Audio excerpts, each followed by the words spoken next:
Olá, meus irmãos, tudo bem? Que a graça e a paz de Cristo esteja com todos vocês. E nós temos o privilégio de termos um tempo de meditação nas Escrituras, em dias um tanto quanto difíceis, que nós não conseguimos nos reunir de maneira presencial e podemos abraçar uns aos outros, mas Deus proveu esses recursos e vamos utilizá-los para que sejamos edificados pela palavra de Deus. Eu quero te convidar, se você está com a sua Bíblia aí, eu espero que sim, pegue a sua Bíblia. Gostaria que você acompanhasse comigo um texto bíblico de Pedro, no qual nós daremos continuidade ao que nós já temos feito aqui na igreja, nas pregações, nas séries expositivas que temos feito a respeito da carta do apóstolo Pedro. Então você fica com a sua Bíblia aberta, acompanhe os detalhes do texto. Nós veremos algumas coisas bem ricas, bem importantes no texto bíblico. Então abra sua Bíblia em 1 Pedro, no capítulo 1, e nós leremos então a partir do versículo 22, e do versículo 22 até o verso 25.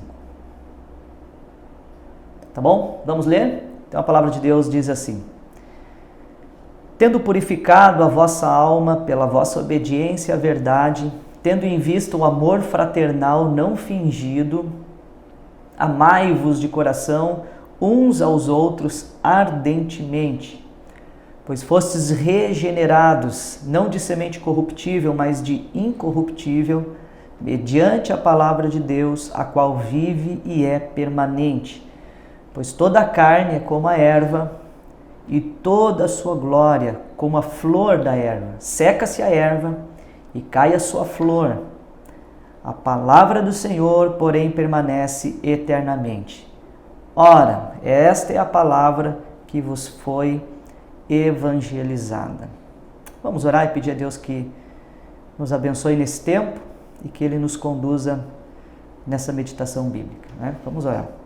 Senhor, nós queremos louvar o Teu nome, porque temos o privilégio de, mais uma vez, nos debruçarmos sobre as Escrituras Sagradas e aprendermos da vontade do Senhor, daquilo que o Senhor espera de nós, quem é o Senhor, o Teu caráter e como que o Senhor quer ser exaltado através das nossas vidas. Abençoe-nos, que Teu Santo Espírito nos conduza e que sejamos edificados para a Tua glória. Em nome de Cristo Jesus que nós assim oramos. Amém. Meus irmãos, nós temos como título, então, da nossa meditação desse texto que nós acabamos de ler, o amor que brota da palavra de Deus. Não é? E eu quero iniciar fazendo uma pergunta para os irmãos, pensando nesse amor que brota da palavra de Deus, que deve ser uma marca de um cristão. A pergunta que nós temos é a seguinte: o que sai de nós quando nós somos afligidos? Essa é uma boa pergunta, né? Quando vem o sofrimento e a aflição, o que se torna aparente em nós? Será que o que se evidencia quando nós somos afligidos é a ira? Será que é o egoísmo? O que se evidencia em nós? Será que nós nos isolamos? Será que nós atacamos? Ou será que o que se evidencia em nós é o amor? É no sofrimento que somos tentados a reagir mal. E os sofrimentos são grandes oportunidades para avaliar o nosso coração. Nós estamos vivendo em tempos de sofrimento. A sociedade está um tanto quanto apavorada. Nós temos vivido aí um tempo de pandemia do coronavírus. E todo esse sofrimento da sociedade simplesmente serve para revelar o que está no coração das pessoas. E o que está no nosso coração. E a igreja, Como que as pessoas verão a igreja diante de tudo isso? É no sofrimento que é exposto o que está no nosso coração, quando somos exprimidos, o que sai de nós é o amor, quando nos espremem? Essa é uma grande pergunta e importante. E eu gostaria de iniciar contando uma história para os irmãos que aconteceu ali por volta do ano 134 depois de Cristo. Foi os primeiros cristãos, o período patrístico da igreja. Houve um homem chamado Aristides, e esse homem ele foi por meio do povo de Deus fazer uma investigação a mando do imperador romano Adriano. Era um tempo de intensa perseguição. Os cristãos eles tinham uma limitação de vida, assim como nós estamos tendo agora, nesses tempos atuais, nesses dias.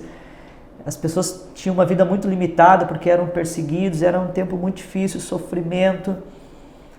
E o imperador Adriano pediu para Aristídeos, um grego, né, penetrar entre os cristãos e avaliar quem são essas pessoas, como elas vivem, como elas reagem no sofrimento, o que elas creem, qual é a conduta deles. E, logicamente, o imperador Adriano precisava de um relatório depois. E Aristídeos, esse filósofo grego e pensador grego, ele fez o seu relatório para o imperador romano Adriano. E aí ele identificou o que se tornou, o que era evidente nos cristãos em meio à intensa perseguição. E diante de uma carta um pouco longa, eu não tenho tempo para ler aqui, mas uma das expressões da carta era o seguinte: Aristídeos diz assim: impressionante como eles amam uns aos outros. A carta diz várias características positivas dos cristãos. Mas no meio de tudo isso, Aristídeos relata ao imperador. Ele diz assim: é impressionante como eles amam uns aos outros. E essa é a expressão central do texto bíblico que nós lemos agora em Pedro. A ordem central, o coração dessa perícope, desse texto é amai-vos. É um imperativo. Amai-vos. E aqui Pedro usa a expressão amai-vos uns aos outros. Essa sempre foi uma marca dos cristãos em toda a história da igreja. Naquele tempo, ali no 2º século, e deve ser uma marca para nós hoje, ainda nos dias atuais. Então, o auge da argumentação de Pedro nesse texto é o amor. E nós já vimos recentemente na pregação passada que nós estamos vendo alguns imperativos aqui de Deus para com os cristãos, e Deus está usando Pedro. Vimos que o cristão deve ser diferente, nós vimos isso na última pregação. Ele deve ser diferente como? Na santidade. O cristão, ele deve ser santo, o cristão deve ser diferente na esperança, então o cristão ele deve ter a esperança certa. O cristão, ele deve ser reverente e temer a Deus, então são marcas que o cristão tem. E agora Pedro vai encerrar essa sessão mostrando a última marca, né? Além da santidade, além da esperança, além do temor, a última marca é o amor. E lembrando, a carta de Pedro, ela é escrita e ela foi escrita por um contexto de sofrimento, para encorajar os irmãos que estavam sofrendo intensas perseguições no mundo em que Roma não aceitava o cristianismo, era uma vida muito difícil. E Pedro, ele está escrevendo para os irmãos não para dar conselhos de como eliminar o sofrimento da vida dessas pessoas, mas Pedro está dando conselhos de como que você pode sofrer bem, como que você pode honrar Cristo no meio do sofrimento, como que o amor, a santidade, a esperança e o temor podem se destacar no meio do sofrimento. O mundo está nos olhando. Esse é o momento que todo mundo percebe como todo mundo reage. E como nós vamos reagir como cristãos no meio do sofrimento, né? Amor é uma marca importante. Então, por isso que nós estudamos até aqui, chegamos nesse ponto em Pedro. E a questão do amor, na realidade, agora, né, essa quarta marca, né, que é o amor, nós somos salvos pelo amor.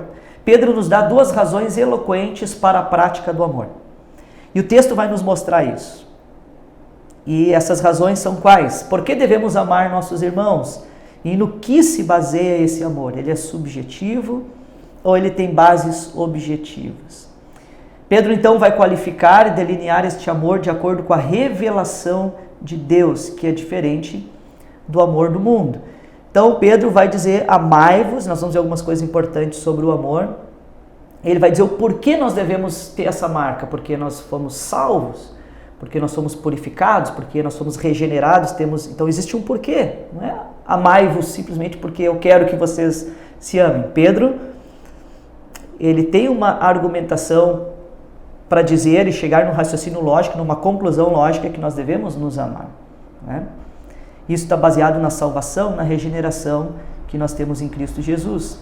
Mas que tipo de amor é esse também? E Pedro também vai falar que tipo de amor é esse. Enquanto o mundo diz e tem uma visão distorcida sobre o amor, o mundo vai dizer que o amor ele tem valor enquanto vale a pena. Você já escutou essa expressão, né?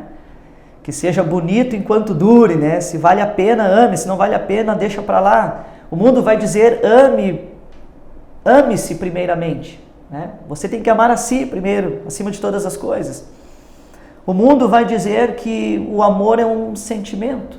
Essa é a perspectiva que as pessoas têm de amor. Acabou o amor, eu não sinto mais nada. O amor é um sentimento, é isso que a Bíblia ensina. Infelizmente, o mundo esvaziou tanto o amor, que o amor se reduziu apenas a uma relação sexual. As pessoas usam uma expressão, eu fiz amor com fulano. Mas amor é você ter uma relação, né, sexual com uma pessoa. Então vejam que o mundo não tem uma ideia clara e nem delimitada e verdadeira do que é o amor. Mas a palavra de Deus tem, porque o Deus de amor e o Deus que é amor se revelou a nós através da sua palavra. E Pedro vai nos ajudar a entender essas coisas aqui. Amém, meus irmãos? Então, deixa eu ajudar nessa meditação aqui, que enxerguemos todos algumas coisas importantes a respeito da palavra de Deus. Então, o amor é o clímax da argumentação de Pedro. Só que a base dessa argumentação é a palavra de Deus. O amor é o clímax, a base é a palavra de Deus. Então, Pedro vai construir a base na palavra de Deus, argumentando para chegar no clímax, que é o amor. E depois que ele chega no clímax do assunto, que é o amor, ele retorna e reforça a argumentação na palavra de Deus novamente. Então acompanhe comigo, nós vamos colocar alguns slides aqui e você vai poder visualmente ir acompanhando o raciocínio e o que Pedro está falando sobre a palavra de Deus, que a conclusão lógica é que cheguemos à prática do amor. Tá bom? Primeira questão, então acompanhe comigo. A palavra de Deus, ela retira as impurezas da alma. Nós lemos aqui no versículo 22, acompanhe comigo, se você está com a sua Bíblia, olhe para a sua Bíblia, né? Olhe para a sua Bíblia, é importante, confira o que está escrito ali. Diz assim, versículo 22, tendo purificado a vossa alma pela vossa obediência à verdade. Então aqui a obediência à verdade é a obediência à palavra de Deus. Pedro, em mais 3 momentos nesse trecho das Escrituras, ele vai retomar o assunto da palavra de Deus, Então, o que é essa verdade aqui? Essa verdade é a palavra de Deus. Mas o que a palavra de Deus faz no meu coração e no seu coração? Diz assim, tendo purificado a vossa alma pela ou mediante, na obediência à verdade. Então, somente a verdade, e a verdade está aqui, a verdade completa, absoluta, autoritativa, suficiente, é a palavra de Deus. Essa verdade é que é capaz de gerar uma purificação nos nossos corações, né? Nesses tempos, nós estamos vendo as pessoas num frenesi intenso, buscando um álcool gel para purificar suas mãos, sua casa. E eu fiquei pensando ontem e meditando um pouco, eu pensei, se as pessoas estivessem correndo com a mesma intensidade atrás da palavra de Deus para purificar suas mentes e seus corações, a humanidade não teria o vírus do pecado atuando no seu coração.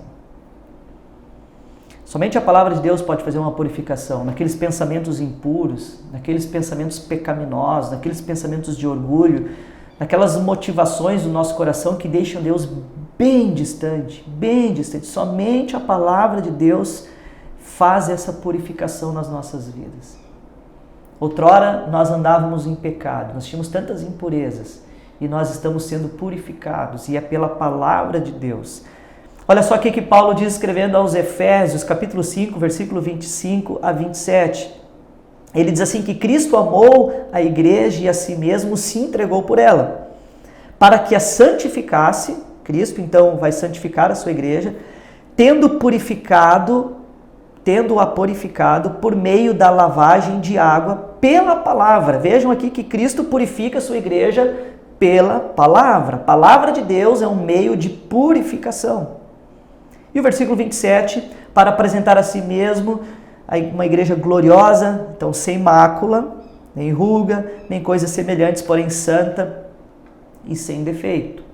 Então veja que, e nós temos inúmeros textos bíblicos que nos mostram isso aqui. Pedro está reforçando essa ideia, que a palavra de Deus, ela gera purificação na nossa alma.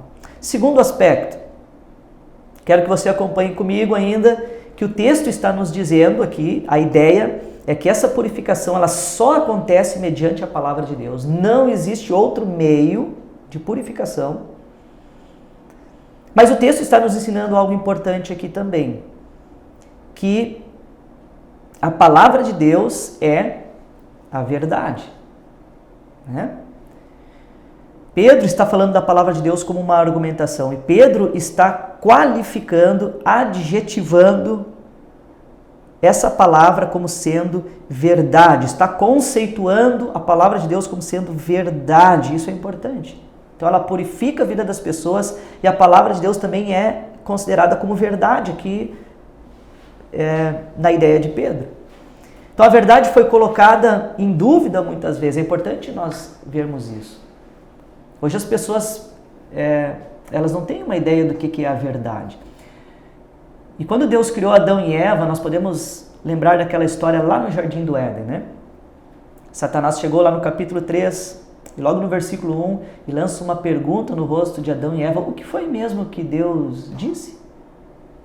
O que Satanás queria fazer? Queria desconstruir uma verdade que Deus já tinha colocado de maneira muito clara para Adão e Eva, mas com perguntas sutis, como o que foi mesmo que Deus disse? E quando nós começamos a questionar algumas coisas e as verdades de Deus, nós vamos desconstruindo algo, e aí nós seguimos o nosso próprio coração, o conselho de Satanás e o conselho do mundo.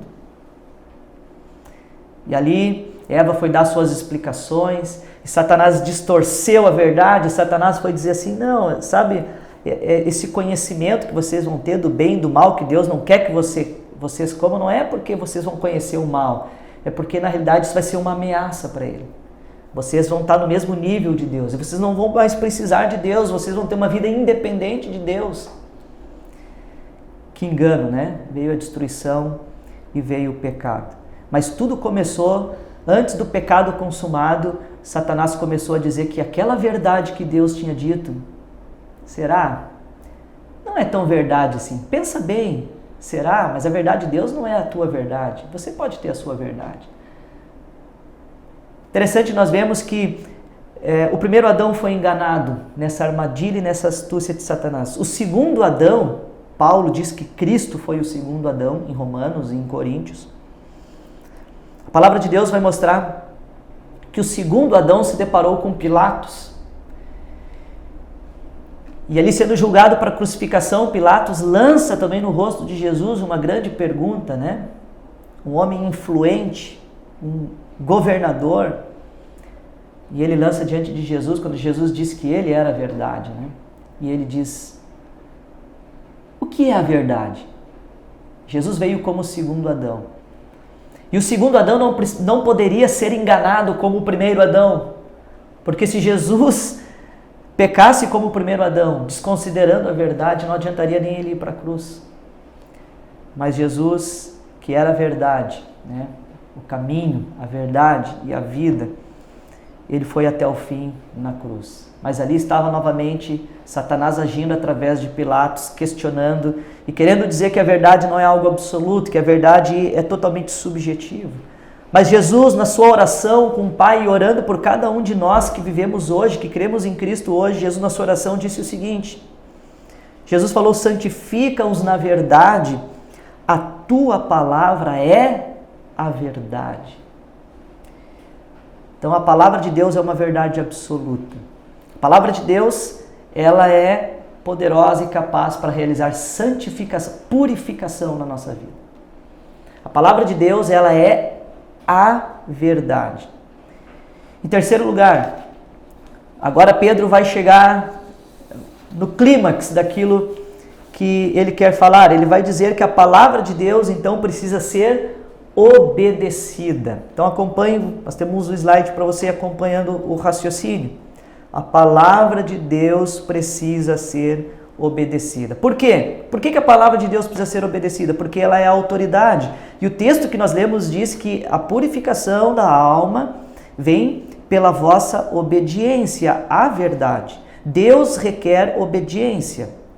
Não tem como acontecer a purificação se não houver a obediência à palavra de Deus. E o Salmo 119, versículo 2, o Salmo 119, ele é rico, e é o maior salmo que nós temos na Bíblia, e ele é rico em exaltar as Escrituras.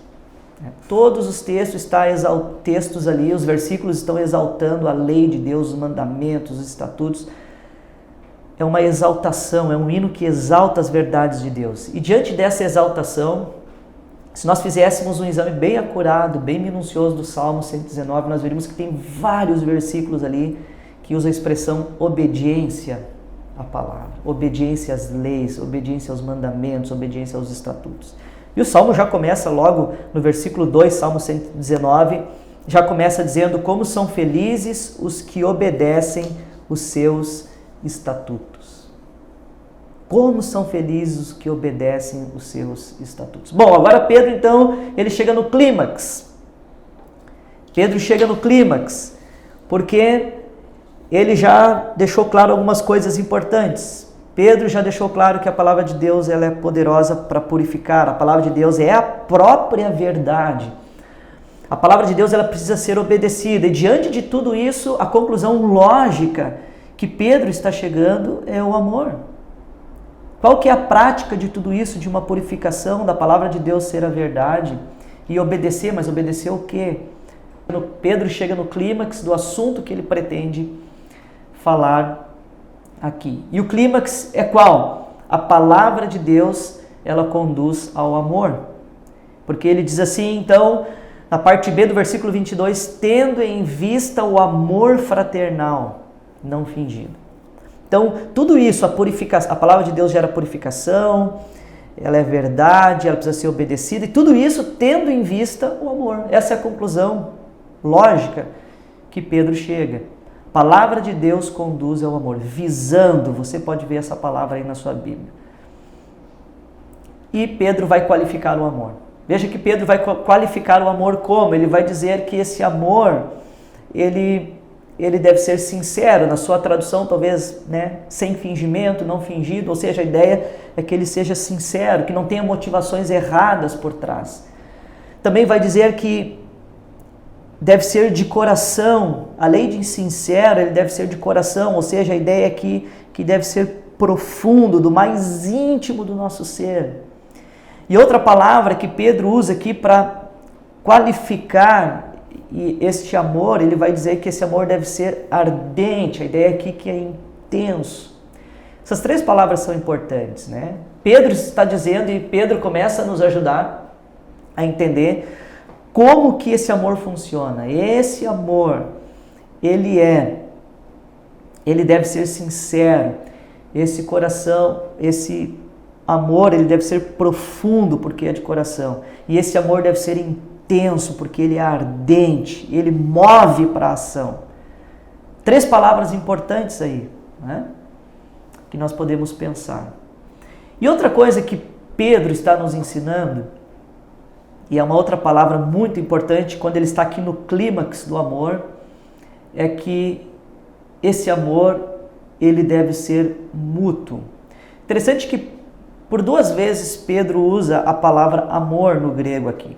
A primeira vez que ele fala visando o amor fraternal, a palavra que é utilizada aqui vem do substantivo Filadelfos, que é uma expressão de amor, de carinho, de afeto, Filadelfos, que você usa com o filho, ali, com a esposa, com um amigo, é uma questão de afetividade. Então, amai-vos de coração, quando Pedro usa esse imperativo, amai-vos de coração, o apóstolo Pedro usa outra expressão grega, que aqui vem do substantivo do grego HP. Então, nós temos duas palavras gregas diferentes para amor aqui, né?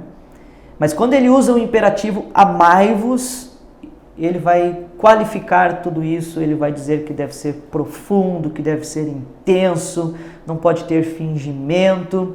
E outra palavra importante, volto a frisar, Pedro vai dizer que nós devemos amar uns aos outros. Preste atenção nessa palavra, uns aos outros.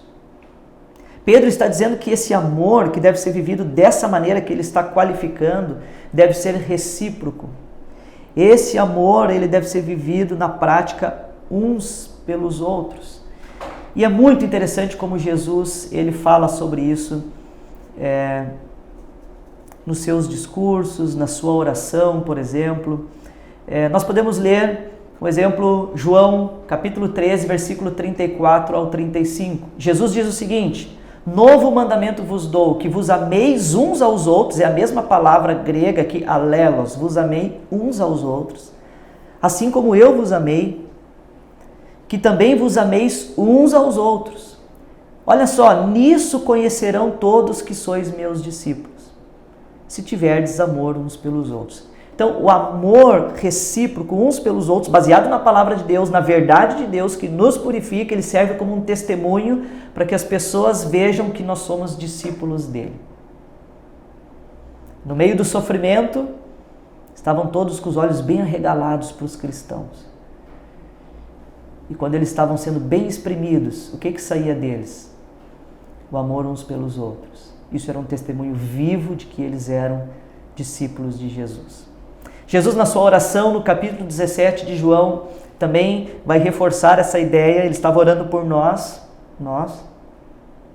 por todos aqueles que viriam a crer um dia. Jesus, na sua oração, ele diz assim: eu lhes tenho transmitido a glória que me tens dado. E aí Jesus está falando da glória do Pai que tem transmitido, né, aos seus discípulos, para que sejam um, como nós o somos. E Jesus está falando com Deus, é uma oração, como nós somos, eu e tu um, Pai. E eu neles, e tu em mim, a fim de que sejamos aperfeiçoados na unidade, para que o mundo conheça que tu me enviaste e os amaste, como também amaste a mim. Então, uma unidade entre os irmãos que reflete a unidade da Trindade, isso serve como testemunho, é isso que Jesus está ensinando. Testemunho de que Jesus foi enviado pelo Pai e que Jesus nos amou. Interessante, nós vemos como que o amor que vem de Deus, ordenado pelas Escrituras e que é vivido na prática uns pelos outros, como isso impacta as pessoas, como isso é um testemunho muito claro e visível de que Deus existe, de que Jesus é o Filho de Deus, de que nós somos remidos e comprados, que nós pertencemos a uma família espiritual. Tudo isso fica muito claro e muito evidente. E o momento de tensão, de sofrimento e de aflição é o momento mais propício para que isso aconteça, né? Porque quando aperta o calo das pessoas, cada um olha para o seu lado, cada um cuida do que é seu, cada um tenta se proteger, cada um tenta, e quando eles olham para os cristãos, ninguém está buscando os seus próprios interesses. Cada um está olhando para o bem do próximo, para o interesse do próximo, com humildade, considerando os outros superiores a si mesmo, como diz lá em Filipenses, capítulo 2, versículo 3 e 4. E Paulo ainda vai dizer lá: não tenha cada um em vista o que é propriamente seu, senão também cada qual o que é dos outros. E uma ilustração importante que nós podemos utilizar nessa questão do uns aos outros, esses dias atrás nós reiniciamos os nossos grupos de estudos na igreja, né? E eu fiquei muito feliz, foi um tempo de comunhão entre os irmãos em Cristo, e nós estávamos falando sobre o amor mútuo entre os irmãos, e um dos irmãos no grupo de estudo nos deu um exemplo, né? Nós estávamos compartilhando e ele disse assim: eu gosto muito da ilustração de um saco de batata. Ele falou assim: pastor André, ele falou para os grupos, para as pessoas do grupo, eu gosto muito da ilustração de um saco de batata.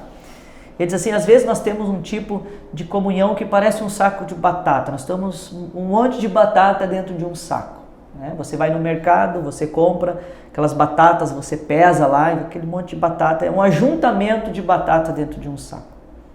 Mas elas são batatas completamente independentes.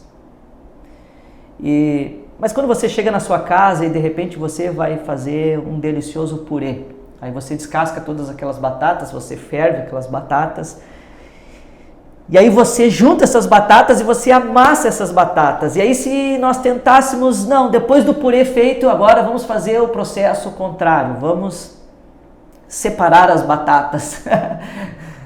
Sinceramente, né, você não conseguiria, nem eu.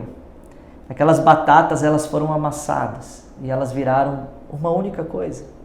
E viraram um purê, mas tiveram que ser amassadas, passaram pelo fogo e viraram uma única coisa. Então, esse amor uns aos outros, que vem do Deus da verdade, que é o nosso padrão perfeito de amor, que purificou nossas almas, que nos leva à prática de um amor perfeito, um amor uns aos outros, isso reflete que nós somos um em Cristo. Não é mais o irmão ciclano, o irmão fulano, o irmão Andreu, mas nós somos um em Cristo, pertencemos ao mesmo corpo. Não somos essas batatas separadas dentro do mesmo saco, mas nós somos um em Cristo Jesus. E agora que Pedro chegou ao seu clímax e ele fala sobre o amor, o apóstolo Pedro, então, ele vai terminar a passagem reforçando a base da argumentação. Então, a base da argumentação de Pedro é a palavra de Deus. E ele queria chegar no clímax do amor. E agora, você pode acompanhar no slide, ele falou um pouco sobre a palavra de Deus, chegou no clímax do amor, agora ele vai encerrar a passagem reforçando que essa ordenança, amai-vos uns aos outros, ela está baseada ainda na palavra de Deus. Porque uma ordenança de amor que não tem os critérios da palavra de Deus, isso não tem nada a ver com Deus. Então, siga o raciocínio, olha só o slide e a palavra de Deus, você pode acompanhar também na sua Bíblia, quando o apóstolo Pedro termina de falar sobre o amor, versículo 23, ele vai usar uma palavrinha importante aqui, que vai reforçar a argumentação dele. Pois, esse pois está dentro de uma construção argumentativa. E ele diz, ele dá uma ordem, amai-vos. E ele vai argumentar, pois fostes regenerados, não de semente corruptível, mas de incorruptível, mediante a palavra de Deus, a qual vive e é permanente. Então a palavra de Deus, ela atua na regeneração, porque ele vai dizer que nós fomos regenerados. É por isso que nós temos a obrigação de amar uns aos outros ardentemente. Por quê? Porque nós fomos regenerados. O que é regeneração? É ter nova vida em Cristo. Nós éramos mortos em delitos e pecados.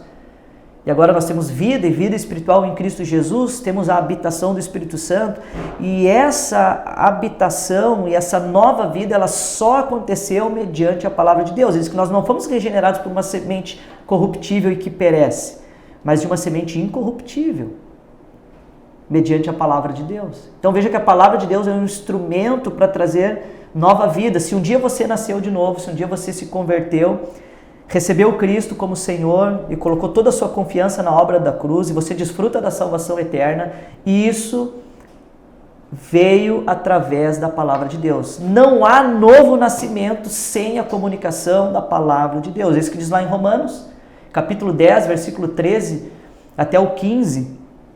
O apóstolo Paulo vai argumentar lá que como essas pessoas vão crer se elas nunca ouviram nada a respeito da palavra de Deus. E como elas vão ouvir algo a respeito da palavra de Deus se ninguém fala? É necessário pessoas que vão e falem. Então, o que Paulo está argumentando nesse texto ali de Romanos? É que é impossível que haja um novo nascimento, regeneração, sem a pessoa ter ouvido a palavra do Evangelho. É impossível.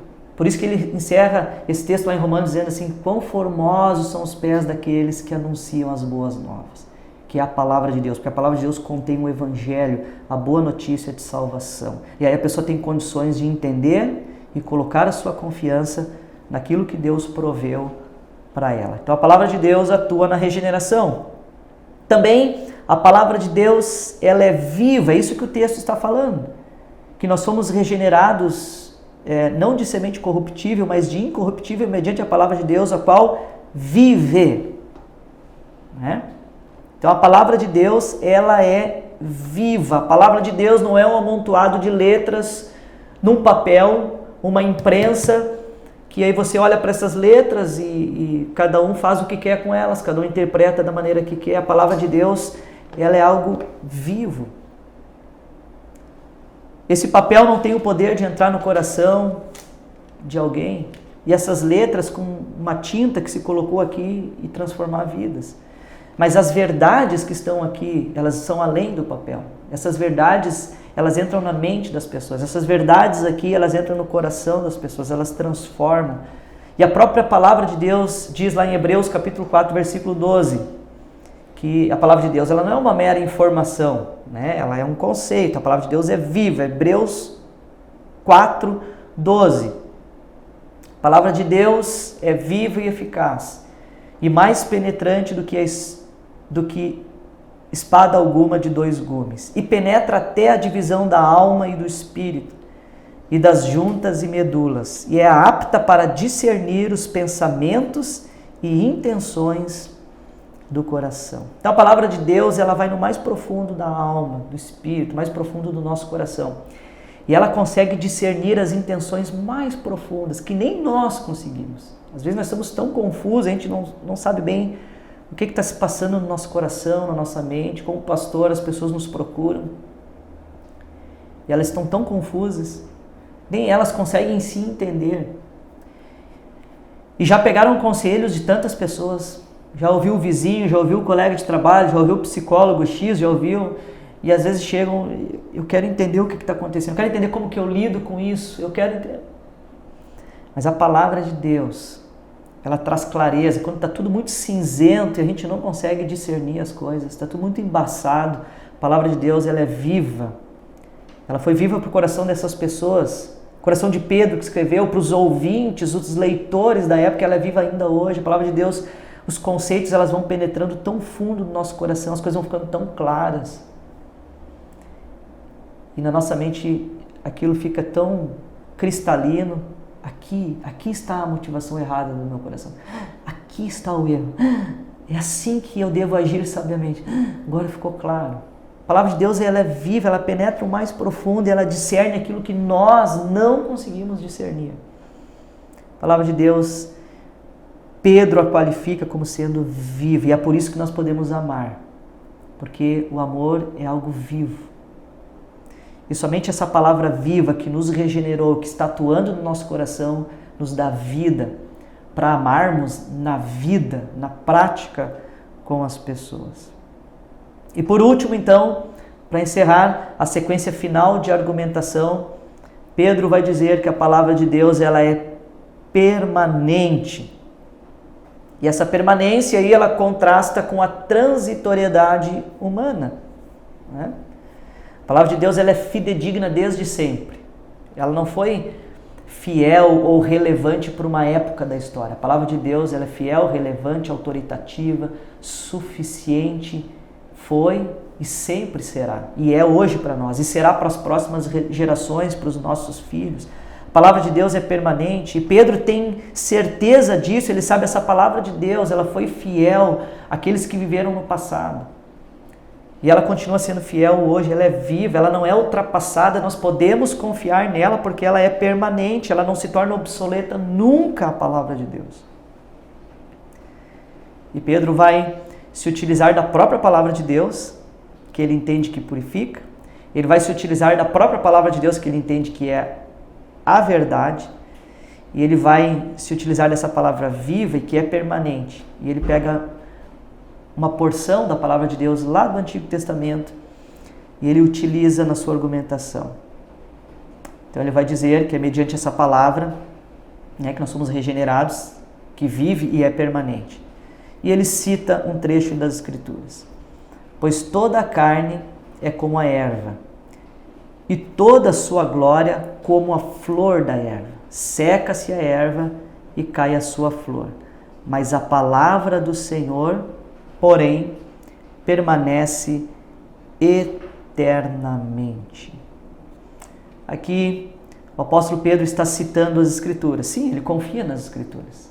Ela é viva, ela é permanente, ela purifica a alma, ela é a verdade. E nós só temos a capacidade de amar verdadeiramente como Deus nos amou, na maior de todas as expressões de amor, que é a cruz, somente pela palavra de Deus. Então, Pedro está tranquilo para se utilizar da palavra de Deus. E olha o conteúdo, ele diz que a carne é como a erva, e toda a sua glória, tudo passa, mas a palavra de Deus não passa. Esses tempos de coronavírus, de pandemia, nós chegamos a uma conclusão. Nós somos tão efêmeros, né?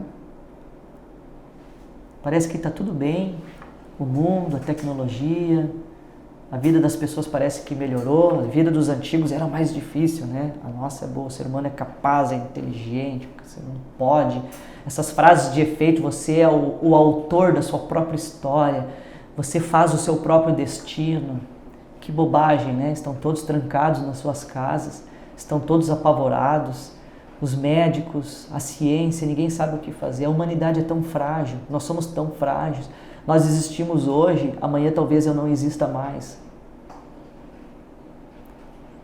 E aí Pedro contrasta essa fragilidade e a maneira como nós somos tão efêmeros e passageiros com a palavra de Deus, que é eterna. A palavra de Deus sempre foi poderosa. Deus um dia disse, haja, saiu da boca dele, haja, e as coisas foram acontecendo e a criação.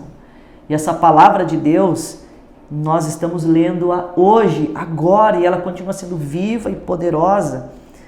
E ela já passou por gerações, por tantos acontecimentos da história. A palavra de Deus ela já foi eficiente para tantos cristãos que sofreram na história, como esses leitores de Pedro, e como ela é suficiente para nós hoje. É por isso que Pedro, então, cita na sua carta, observe isso. Por isso, então, que Pedro cita na sua carta 12 vezes as Escrituras. São 5 capítulos, a primeira carta de Pedro que nós estamos estudando.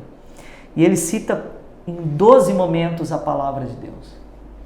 Porque Pedro tinha plena confiança de que a palavra de Deus, ela pode nos ajudar a reagir corretamente na hora do sofrimento. Lá em 1 Pedro 4,11 ele diz, se alguém fale de acordo com os oráculos de Deus. O que era o oráculo? Ele estava fazendo uma referência ao Antigo Testamento. O oráculo é uma fala divina, né? E os profetas tinham, e Deus usou homens para dizer, assim diz o Senhor. Isso é um oráculo, assim diz o Senhor. Se alguém fale de acordo com os oráculos de Deus. Tem muitos conselhos. Nós estamos vendo dias difíceis e as pessoas não estão falando de acordo com o oráculo do Senhor, de acordo com a palavra de Deus. Esse é o oráculo que nós temos. Tem muitos conselhos. Mas Pedro estava seguro na palavra de Deus. Pedro não estava dando conselhos do seu achismo, da sua filosofia, do seu próprio coração enganoso. Ele estava dando conselhos da palavra de Deus. Os dias são difíceis, a igreja está sendo perseguida. O que faremos então? A palavra de Deus nos ajuda. Vamos para o oráculo, vamos para a palavra de Deus. Ela é viva, ela é permanente, ela é verdade, ela deve ser obedecida, ela purifica. Essa é a palavra de Deus. E a conclusão de tudo isso, então, é que nós devemos amar-nos ardentemente uns aos outros. Então veja que essa é a construção lógica do apóstolo Pedro. A base é a verdade de Deus e a palavra de Deus. E a conclusão lógica e o clímax é que nós devemos, então, amar uns aos outros de coração. Pedro, então, encerra esse texto dizendo, ora, e essa expressão é uma expressão de conclusão, né? Ora, diante de tudo que eu disse, que eu argumentei, e desse imperativo e dessa ordem de amar uns aos outros, ora, esta é a palavra que vos foi evangelizada. Mais uma vez está aí a palavra. Ela vos foi evangelizada. É isso que transformou a vida de vocês. É isso que nos purifica. Ela que deve ser obedecida. E é mediante ela que nós vamos conseguir amar no sofrimento. É no sofrimento que o nosso coração é testado. O que sai do nosso coração na hora da tribulação? Né? Amar quando tudo está bem parece ser mais fácil.